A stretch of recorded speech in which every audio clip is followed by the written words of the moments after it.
유대인들에게 있어서 어떤 결혼이라고 하는 것은 우리가 생각하는 그 결혼의 제도와 조금 다른 것을 발견할 수가 있습니다.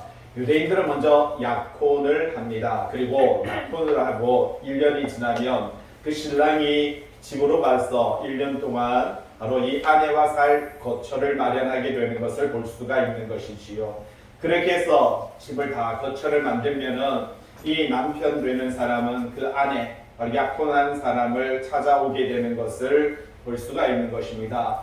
그런데 특이한 것은 유대인들의 이 약혼식은 오늘날 우리가 생각하는 그 약혼식과는 조금 다른 것을 볼 수가 있는 것입니다. 그래서 이 약혼식을 하게 되면 그것은 법적으로 유대인들은요 결혼 의식에 들어가게 되는 것을 볼 수가 있습니다. 그렇다고 해서 그들이 부부관계를 하거나 같이 잠자거나 그렇게 하지는 않습니다. 하지만 법적인 효력이 있다 보니까 약혼을 한 여인이 만약에 다른 행동을 하게 되면 주변의 사람들이 그 죄를 발견하고 돌로 쳐서 죽이더라도 그것이 죄가 되지 않는 그러한 형태를 우리는 볼 수가 있다라는 것입니다.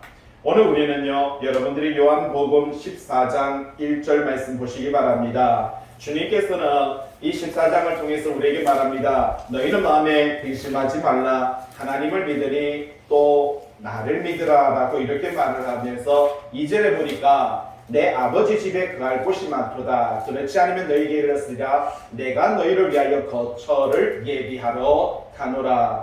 주님께서는 이 14장을 통해서 예수 그리스도의 초림은 바로 성도들과 약혼하는 약혼의식이었다라고 이렇게 말을 하고 있는 것을 볼 수가 있는 것이지요. 예수님께서는 약혼을 위해서 우리들에게 오셨습니다. 초림하셨습니다. 그리고 이제 결혼식을 앞두고 있는데 주님께서는 이 땅에 오셔서 그리고 또 그 하나님의 전에 가서 이 거처를 우리에게 마련한다라고 이렇게 말합니다. 그러면 하나님 나라에 거처가 없느냐? 그렇지 않는 것을 볼 수가 있지요. 14장 2절에 뭐라고 말합니까? 내 아버지 집에 뭐가 많다고요? 거할 곳이 많지만 그렇지만 내가 너희를 위하여 거처를 마련하러 간다라고 이렇게 말하는 것은 유대인들이 갖고 있는 그 사상, 유대인들이 갖고 있는 그 전통, 유대인들이 갖고 있는 이 약혼과 결혼의 의식 속에서 예수님께서 초림하신 것은 약혼한 것이고 그리고 다시 결혼하기 위해서 재림하심에 대한 이야기를 들려줍니다. 좀 전에 말씀드렸지만 유대인들은 약혼을 하고도 법적인 효력이 있다라고 했듯이 저와 여러분들은 예수 그리스도와 약혼한 우리들은 하나님의 나라의 백성이 되는 것이고 하나님의 나라의 바로 어린 양의 신부가 된다라고 하는 그 이야기를 이 14장을 통해서 우리에게 들려주고 있는 것을 볼 수가 있다라고 하는 사실입니다. 오늘 우리는 이제 요한복음의 모든 말씀들을 마무리해가는 과정에 있습니다. 자, 우리는 이 10장을 통해서 우리는 지난주에 240페이지에 1절에 보니까 안식 후 첫날 이렇게 말을 합니다. 자, 이렇게 해서 역사적으로 우리는요 안식일이 지나고 토요일 저녁 6시를 지나고 나서 주일날 새벽 이 안식 후 첫날 이렇게 말을 합니다. 일찍이 아직 어두울 때 바로 이게 역사적인 주일의 탄생이 되는 것을 발견할 수가 있는 것이지요. 하나님께서는 구약의 모든 만물을 창조하시고 바로 일곱째 날에 안식하셨다라고 해서 구약의 유대인들은요 안식일을 소중하게 귀하게 여기는 것을 볼 수가 있는 것이고요. 또한 저와 여러분들은 예수 그리스도를 믿는 기독교인으로서 이제 예수 그리스도 안에서 바로 이 예수 그리스도의 부활하심을 우리가 감사하며 축하하며 우리가 주일을 하나님 앞에 온전히 드리게 되는 것을 발견할 수가 있다는 것입니다. 자, 그래서 20장 1절에 보면 안식 후 첫날 이렇게 말을 하고 아직 어두울 때, 자, 우리는 지난주에 막달라 마리아가 예수님을 찾아가고 예수님을 보고 천사를 보았지만 그는 그가 갖고 있는 그 여러 가지 사상들 때문에 예수님은 죽었지 부활하지 못한다라는 이러한 사상을 갖고 있었고요. 그러므로 통해서 그는요 동산지기인 줄 알고 그리고 그 시체를 달라고 그렇게 안달했던 그 모습들을 살펴보았더랬습니다. 그리고 막달라 마리아가 예수님께서 부활하셨다는 사실을 제자들에게 알렸지만 제자들은 그 사실을 믿지 않았던 것을 발견할 수가 있었다라는 것이지요. 그래서 20장 9절에 보면은 그들은 성경에 그가 죽은 자 가운데서 다시 살아나야 하리라 하신 말씀을 아직 알지 못하더라 라고 말하는 것은 사도 요한도 무덤까지 쫓아가서 무덤을 보았고 예수 그리스도의 시체가 없는 것을 발견하였음에도 불구하고 예수 그리스도께서 부활하셨다는 사실을 믿지 못했음을 이 고백을 통해서 자기 양심의 고백을 통해서 이렇게 갈로를 쳐서 여기서 말을 하고 있는 것을 발견할 수가 있다라는 것입니다. 자, 그래서 오늘 본문 말씀 244페이지 19절에 보니까 자, 좀 전에 바로 20장 1절에 안식 후 첫날 일찍이라고 이렇게 시간을 기록하고 있는데 오늘 19절에 보니까 이날 같은 날입니다. 그러니까 안식 후 첫날 저녁 때에 자, 20장 1절에는 뭐라고 말을 합니까? 안식 후 첫날 일찍이 새벽 미명 이렇게 말을 하고요. 자, 오늘 19절에 보니까 뭐라고 합니까? 안식 후 첫날 주님께서 부활하신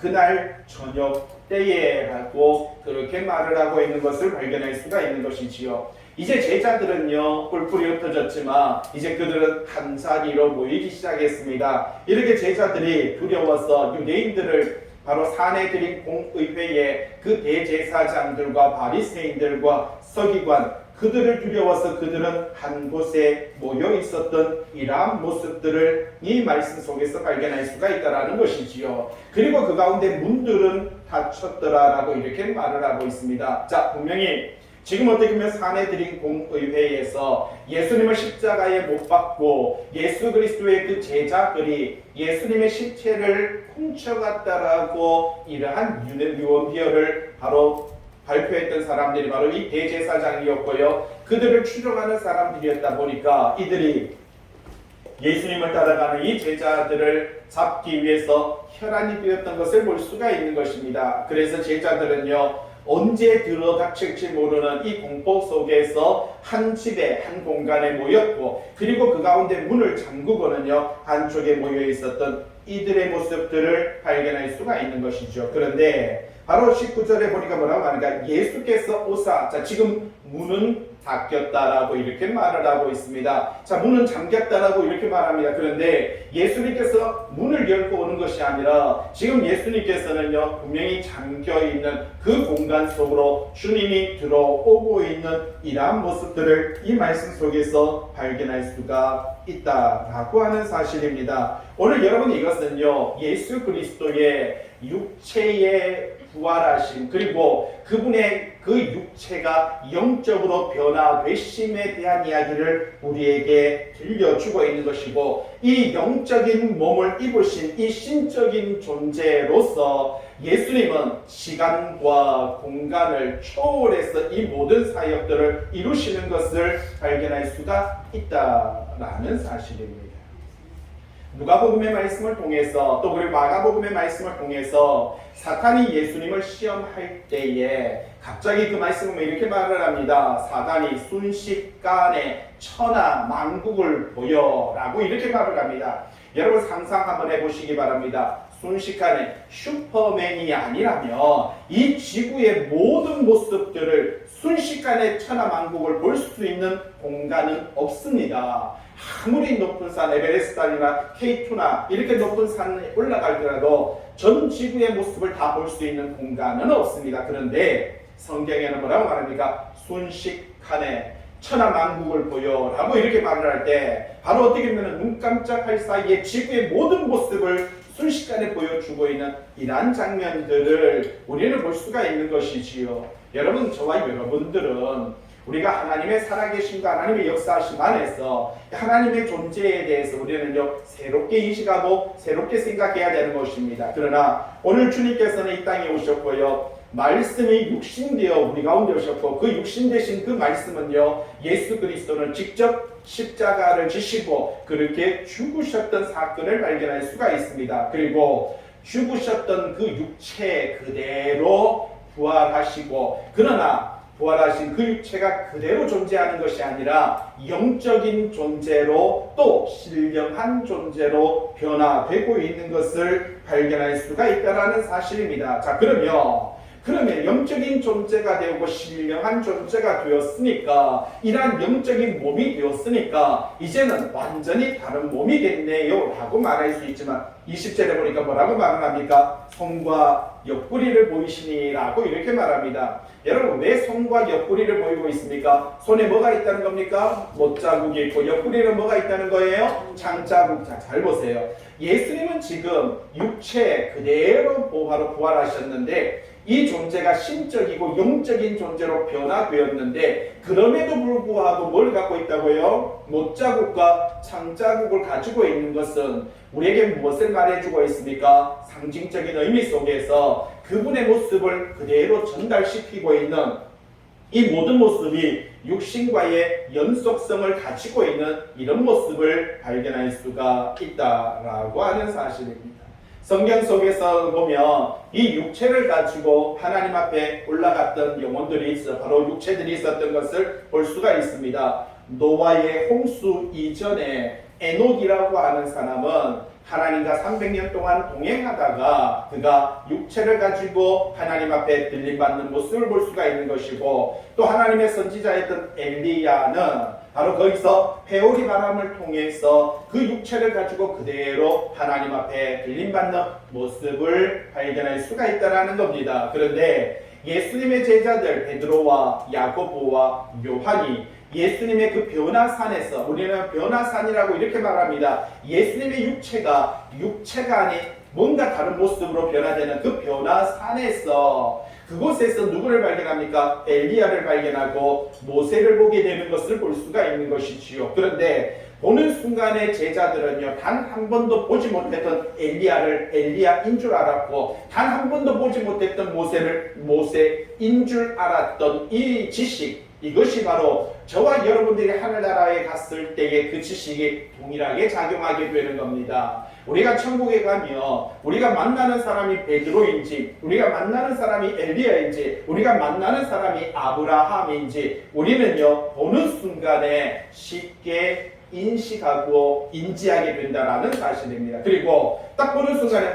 이 사람이 내 아내인지, 이 사람이 내 남편인지, 이분이 내 부모님인지, 그리고 이 사람이 내 아들인지, 우리는 그곳에 가면은 분명히 우리의 모습과는 다른 형태를 갖고 있고 다른 영혼의 몸을 갖고 있지만, 보는 순간에 우리는요, 그를 인지하게 되고 알게 되고 느끼게 된다는 것을 말을 해주고 있는 것이죠. 그러나 예수님께서는요, 본인의 부활하심에 대해서 분명히 가르쳐 주시면서 영적인 몸, 이 신령한 몸으로서 좀 전에 말했듯이 제자들은 두려워서 문을 꼭꼭 잠그고 이렇게 은폐된 곳에 있었지만, 주님께서는 그곳에 문을 열지도 않고 그 시공간을 초월해서 나타나시고요, 그리고 거기에서 가운데 뭐라고 합니까? 서서 이르시되, 제자들에게 말합니다. 너희에게 뭐가 있을지어다? 평강이 있을지어다. 지금 제자들은요, 눈이 휘둥그레지고 있는 것을 볼 수가 있는 것이지요. 근데 제자들은 이런 모습을 바라보면서 유령이다,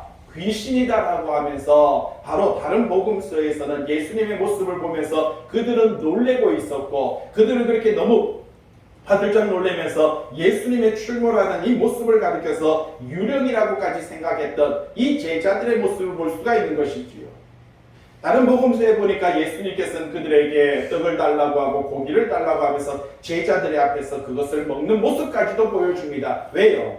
제자들이 지금 예수님을 유령이다, 귀신이다 라고 하니까, 왜? 갑자기 자기들끼리 똘똘 뭉쳐가지고 숨어있는 장소에 그분이 쑥 나타나서 평안할지어다 하니까 제자들은 바로 놀랬던 것을 볼 수가 있습니다. 그리고 그들에게 말합니다. 손을 보여주고, 그리고요, 옆구리를 보여주고 있는, 그리고 그들이 먹고 있는 떡을 달라고 하고 고기를 달라고 해서 그들에게 먹고 있는 이 육체이면서 영이시고 신령한 모습으로 변화되었으면서 우리에게 그 형상을, 자기가 갖고 있는 모든 형태를 그대로 제자들에게 보여주고 있는 이 모습을 사도 요한은요, 모든 사람에게 꼭 전달해야 되는 내용이기 때문에 이것을 기록하게 되는 겁니다. 지난주에도 말씀을 드렸지만 사도 요한이 요한복음을 기록하는 이 시점에 이 가현설이라고 하는 것이 존재했던 것이고요. 이 가현설을 만들었던 이 케니투스가 예수 그리스도를 예수와 그리스도로 분리시켜서 예수는 죽었고 무덤에서 죽었고 그리스도만 부활하셨다라고 이렇게 말을 하니까 그렇지 않다. 예수와 그리스도는 하나인 것이고 예수 그리스도는 죽으셨고 그리고 그대로 또 부활하셨다. 그리고 그분은요 어떻게 보면 시공간을 초월해서 우리가 있는 장소에 나타났으며 우리가 먹는 음식을 같이 먹었고 그의 모습에 보니까 손에 손자국이 있었고 옆구리에 바로 창자국이 있다. 이것을 많은 사람들에게 지금 신앙생활하고 있는 수많은 사람들이 헷갈려하기 때문에 이것을 꼭 전달해야 되는 이러한 상황 속에 놓여 있었던 것을 발견할 수가 있는 것이지요. 21절입니다. 예수님께서 또다시 한번 말합니다. 너희에게 뭐라고요? 평강이 있을지어다. 19절에도 주님께서 평강이 있을지어다 라고 이렇게 말을 하고 있고 주님께서는 여기서도 뭐라고 말하니까 평강이 있을지어다 샬롬이라고 이렇게 말을 하고 있는 것을 발견할 수가 있습니다. 이것은 항상 유대인들이 쉽게 만나면 누구든지 하는 인사가 바로 이 샬롬인 것입니다.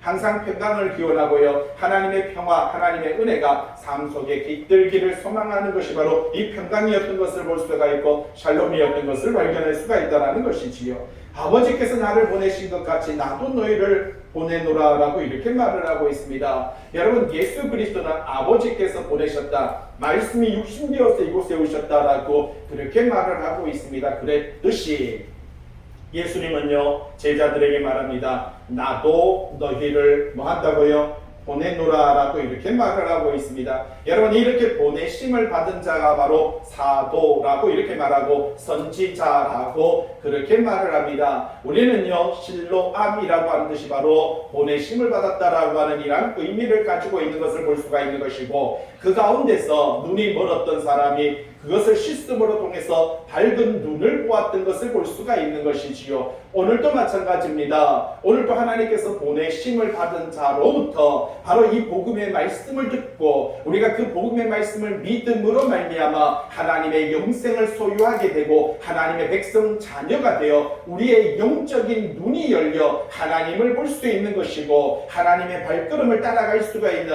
뜻을 알 수 있는 이 모든 것들이 바로 우리의 영혼의 눈이 열리는 것이다 라고 이렇게 말을 하고 있는 것이지요.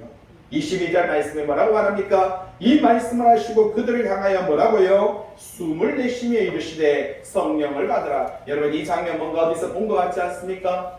여러분 창세기 보면 하나님께서 천지 만물을 창조하시고 그리고 아담과 하와 아담을 창조하신 이후에 하나님께서 그 아담에게 생기를 불어 넣는 모습을 볼 수가 있습니다. 여러분 그 전까지 이 생명 뭡니까? 성령. 이 성령이 들어가고 생명. 여러분 성령이 뭔데요? 제가 준비를 했습니다. 여러분 한번 보시기 바랍니다. 하나님이 있는데 하나님의 말씀이 육신되어 우리 가운데 오신 분이 누구라고요? 예수 그리스도고 하나님의 영이 우리 가운데 오시는 것이 뭐라고요? 성령. 이것이 생명, 생기다라고 이렇게 말을 하고 있는 것입니다. 여러분 그래서 이 생명은 하나님 안에 있는 것이고요. 하나님의 말씀도 하나님 안에 있는 것입니다. 그래서 말씀도 하나님이고요. 영도 하나님이다라고 이렇게 말을 할 수가 있다라는 것이지요. 그래서 이 성부, 성자, 성령은요 같이 역사하는 것이고 같이 모든 사역을 하는 것이다라는 겁니다. 그런데 하나님께서 성령을 통해서 또 말씀을 통해서 육신을 입고 이 가운데 오시는 것이고요. 이 말씀 대신 예수 그리스도께서 십자가에 죽으시고 부활하셔서 다시 하나님 앞에 가는 이 모습을 발견할 수가 있다는 것이죠. 그러면서 성령에 대한 이야기를 들려주고 있습니다. 태초에 하나님께서 사람을 아담을 만드시고 그에게 뭘 주셨다고요? 생명을 주시니라, 성령을 주시니라, 생기를 주시니라 라고 그렇게 말을 합니다. 여러분 그 전까지는 사람은요 단지 흙에 불과했습니다. 아무것도 아니었는데 단지 흙인데 이 성령이 생명이 그 사람에게 들어가니까 이제는 이 흙이 뭐가 됩니까? 움직이기 시작하고 말하기 시작하고 살아나기 시작했다라는 것입니다. 그래서 하나님의 영이 들어갔을 때 이 존재가 사는 영이 되듯이, 그런데 하나님의 영이 떠나가게 되면 이것을 가리켜서 뭐라고요? 우리는 죽은 자라고 성경은 그렇게 말을 하는 것입니다. 하나님의 성령이 있고 하나님의 성령이 없고에 따라서 살고 죽음에 대한 이야기를 들려주고 있는데, 오늘 하나님께서 태초에 아담에게 생기를 넣었듯이 오늘 여러분 245페이지에는 22절에 20장 22절에는 참 중요한 이야기를 우리에게 들려주고 있습니다. 주님께서 그들을 향하여 뭐라고요? 숨을 내쉬며 이르시되, 자, 하나님께서 생기를 불어넣을 때 숨을 내쉬듯이 예수님도 하나님과 똑같은 행동으로 제자들에게, 지금 살아있는 사람들에게, 여러분 죽은 흙이 아니라 지금 이 제자들은 다 살아있는 존재들인 것입니다. 살아있는 존재들에게 뭘 하고 있다고요? 생기를, 숨을 내쉬면서 뭔가 퍼포먼스를 하고 있는 것을 볼 수가 있는 것이지요. 그리고 그에게 뭐라고 말합니까? 성령을 받으라 라고 그렇게 말을 하고 있습니다. 여러분, 우리가 착각하는 게 한 가지 있지요. 뭘 착각합니까? 성령은 우리가 사도행전 2장에 보면 오순절날 성령님께서 역사하시고 성령의 비둘기같이 역사함으로 불의 해같이 갈라짐으로 말미암아 우리는 그 성령을 통해서 어떻게 해요? 말하게 하심을 따라서 이렇게 말하게 하고 걷는가 역사를 드러낸다라고 말을 하는데, 여러분 성령은 잘 알고 있듯이 마태복음 1장에 보시면 어떤 이야기가 있습니까? 성령으로, 마태복음 1장 18절에 바로 성령으로 잉태된 것이 나타났다. 여러분, 예수님의 잉태하심이 무엇으로 잉태되었다고요?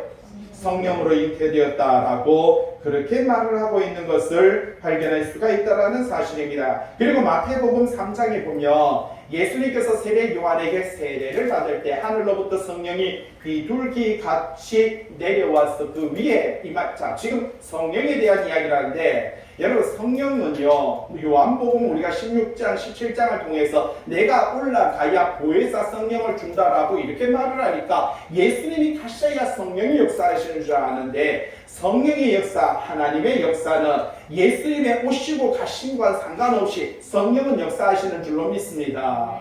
성령을 통해서 예수님이 잉태하셨고 성령님이 예수님 위에 뭐라고요? 비둘기같이 임하셨다라고 이렇게 말을 합니다. 여러분 마태복음 4장에 보니까 4장 1절에 예수께서 성령에 이끌리어 마귀에게 시험을 받다. 여러분 마귀가 시험하는 것이 아니라 성령님께서 예수님을 이끌고 그 시험의 장소로 끌고 가는 것을 볼 수가 있다는 것입니다. 뭐 끌고 간다 표현은 그렇게 할 필요 없습니다. 이 모든 역사가 누구의 역사라고요? 성령의 역사고, 성령은 누구의 영이라고요?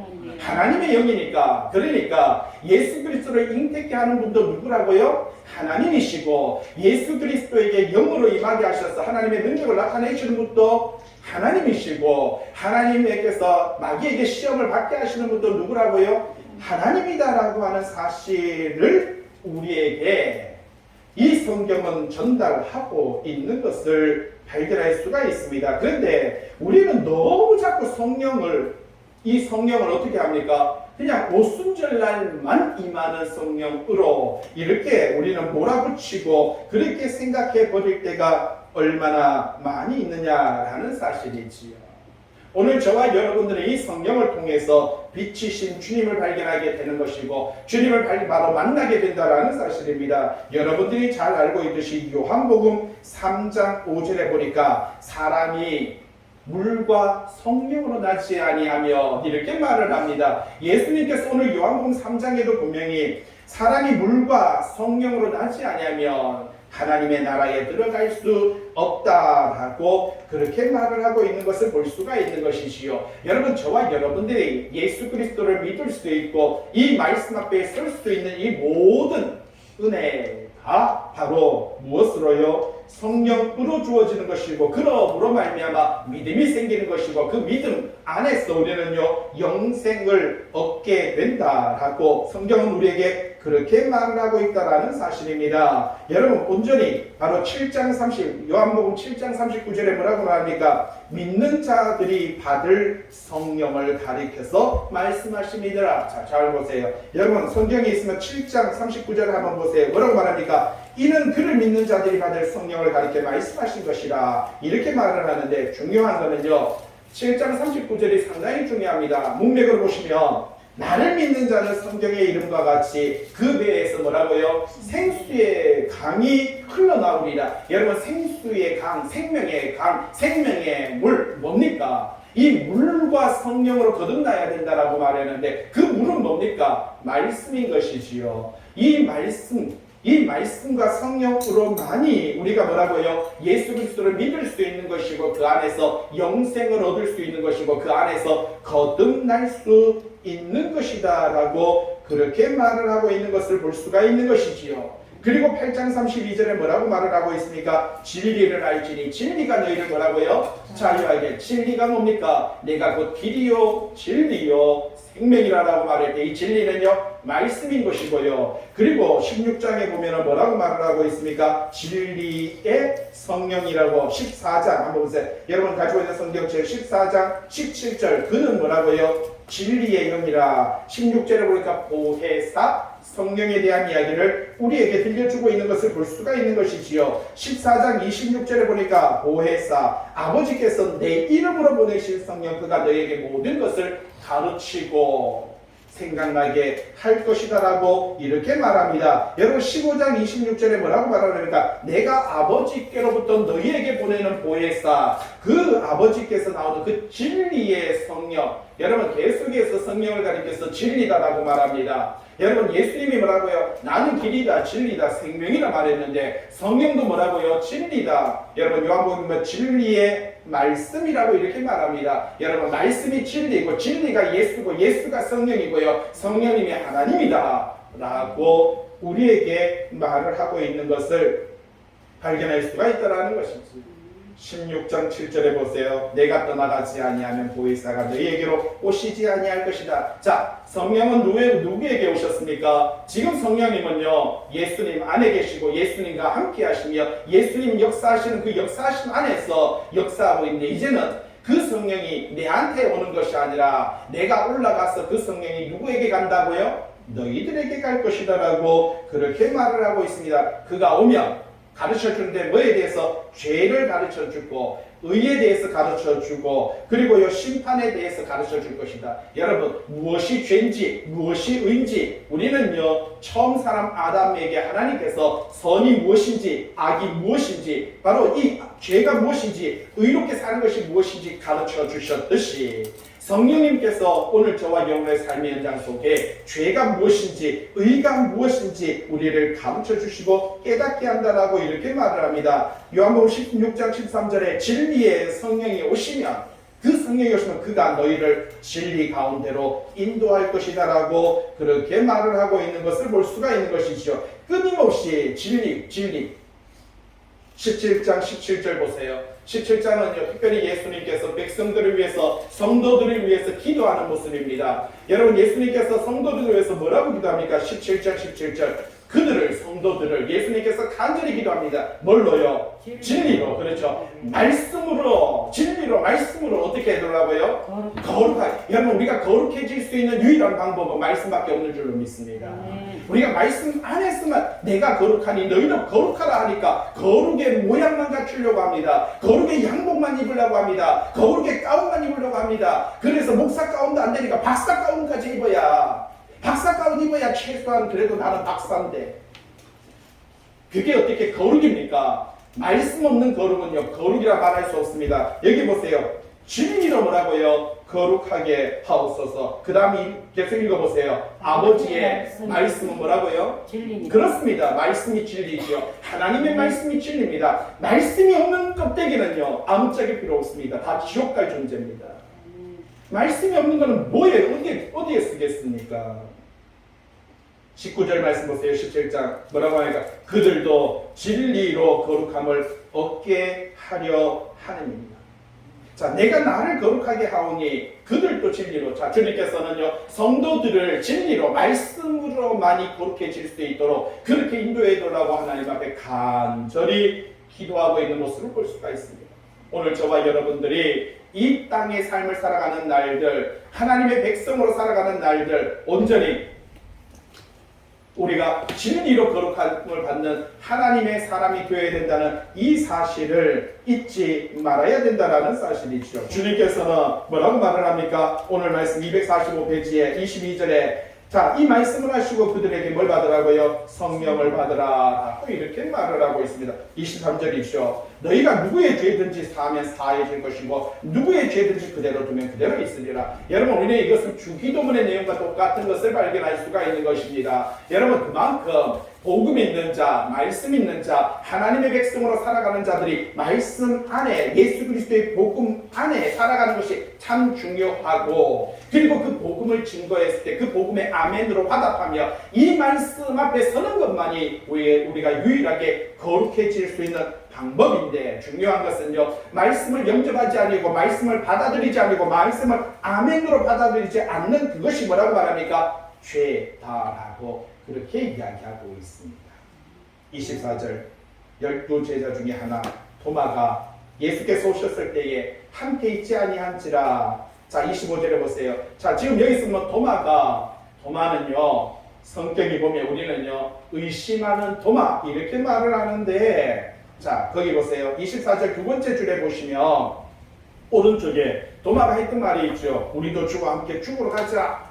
여러분, 이걸 볼 때 도마의 성격도 상당히 다혈질적이었던 사람인 것을 볼 수가 있습니다. 상당히 어떻게 보면 꼼꼼했어요. 뭐라고 말을 합니까? 내가 25절에 다른 제자들이 우리가 주를 보았다라고 말하니까 도마가 내가 그 손의 못자국을 보고 내 손가락으로 못자국에 넣고 내 손을 그 옆구리에 넣어보지 않고는 내가 믿지 않겠다. 얼마나 이 사람의 성격이 나옵니다. 예? 대충 사람들이 말하는 거, 여러분 대단한 신앙입니다. 왜? 제가 이렇게 말한다고 믿고 예수 믿는 거 보면요, 설교 듣고 믿는 여러분들의 신앙은 대단한 신앙입니다. 이 도마 한번 보세요.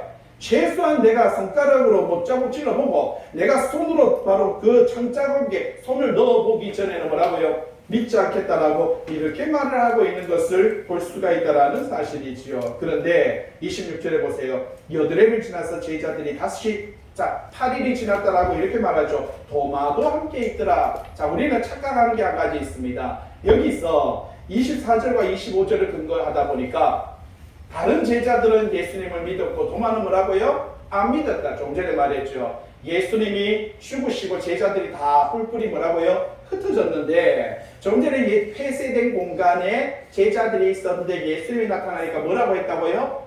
유령이라 무서워했다라고 이렇게 말을 합니다. 믿었습니까? 안 믿었습니까? 막달라 마리아가 예수님을 보았다라고 말하니까 베드로와 요한이 달려갔지만 믿었다 안 믿었다? 베드로도 요한도 안 믿었다는 것이 오늘 바로 이 20장의 내용입니다. 그걸 요한은 자기 고백을 하는 거예요. 왜? 오늘 우리가 알듯이 그 당시에도 도마는 자꾸 의심하는 사람으로 생각하고 다른 사람들은 믿음이 좋아가지고 예수님의 부활을 다 믿었다 생각하는데 이라는 겁니다. 아니라는 거예요. 왜? 다른 제자들도 안 믿었다는 것은 사도 요한이 구절을 통해서 갈로 쳐서 나도 안 믿었습니다. 무덤까지 쫓아가고 무덤까지 본 나도 뭐라고요? 나도 안 믿었습니다. 그 이야기를 들려주고 있는 거예요. 그러면 도마나 나머지 제자들이나 또찌, 깨찌 똑같다라는 사실입니다. 예?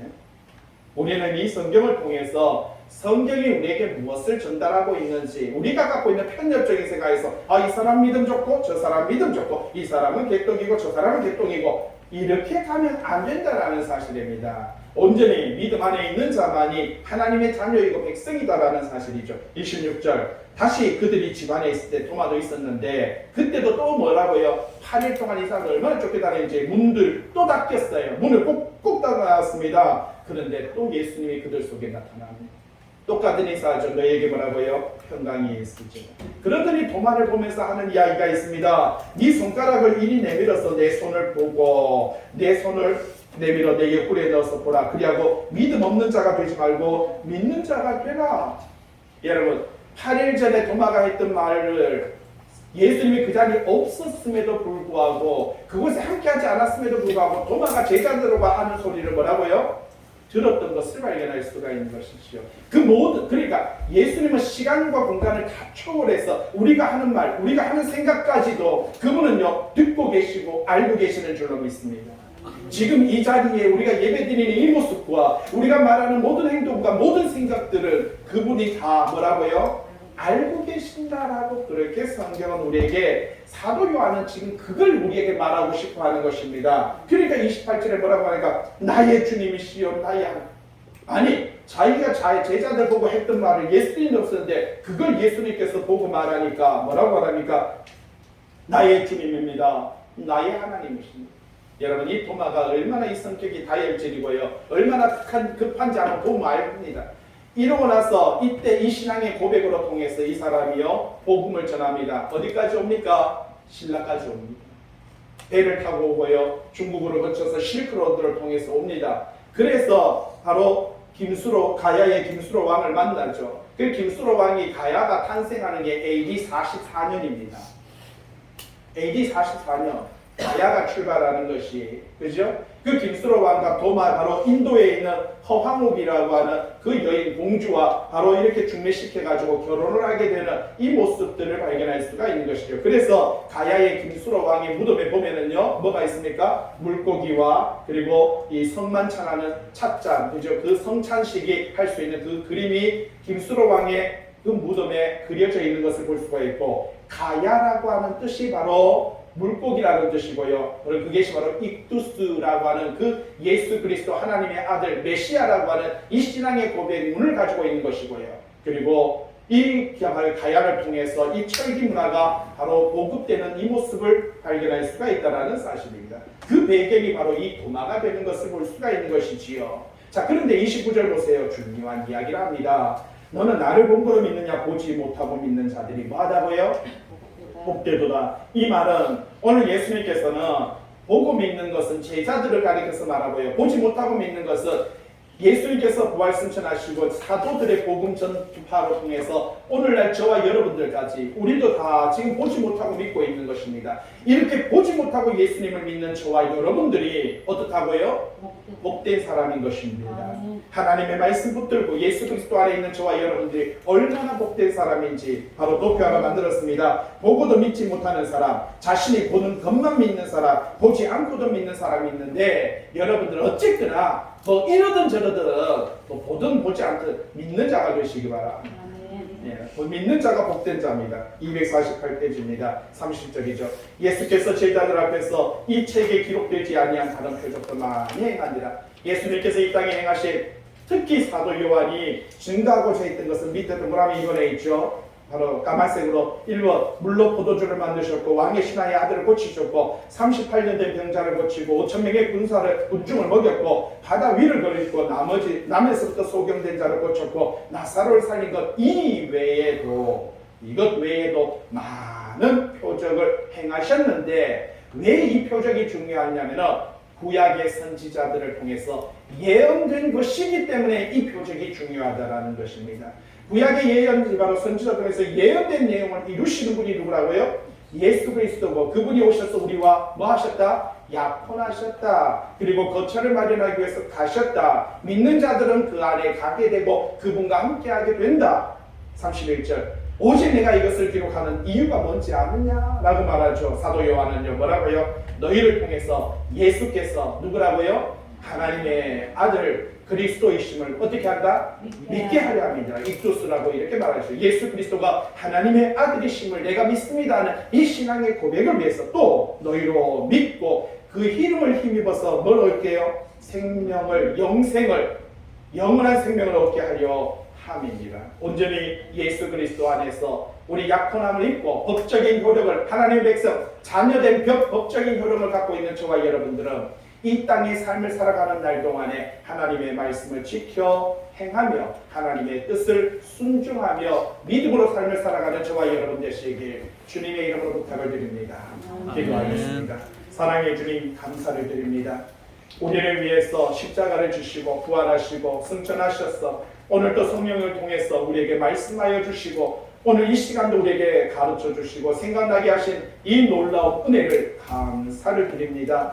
보는 자, 보지 않는 자, 우리가 믿는 믿음을 갖게 하시고 하나님의 사랑과 크신 은혜 안에서 늘 깨닫는 하나님의 역사, 하나님의 백성 될 수 있도록 인도하여 주시옵소서. 주님 몸된 저랑 나올 때 빈손 들지 아니하고 귀한 정성의 예물 바쳐드립니다. 저희들의 삶입니다. 하나님 저희들의 생각입니다. 하나님 저희들의 모든 뜻입니다. 흠양하여 주시고 이 예물이 하나님의 나라와 하나님의 백성에게 아름답게 쓰임받을 수 있도록 인도하여 주시옵소서. 귀한 찬양으로 우리 예배를 돕고 하나님 앞에 영광 올려드리는 우리 학생들, 청년들 기억하여 주시고 저희들이 정오의 빛과 같이 빛나며 언제나 말씀과 진리 안에 가는 믿음의 백성 될 수 있도록 인도하여 주시며 날마다 교회를 위해서 또 성도들의 가정들을 위해서 이 나라 민족을 위해서 기도하는 우리 교인들 기억하여 주시옵소서. 한 영혼 영혼이 주님을 만나며 하나님의 뜻과 그 크신 은혜와 섭리 안에서 감사함과 찬양과 영광 올려드리는 그 영혼들이 될 수 있도록 함께하여 주시옵소서. 이제는 우리 주 예수 그리스도의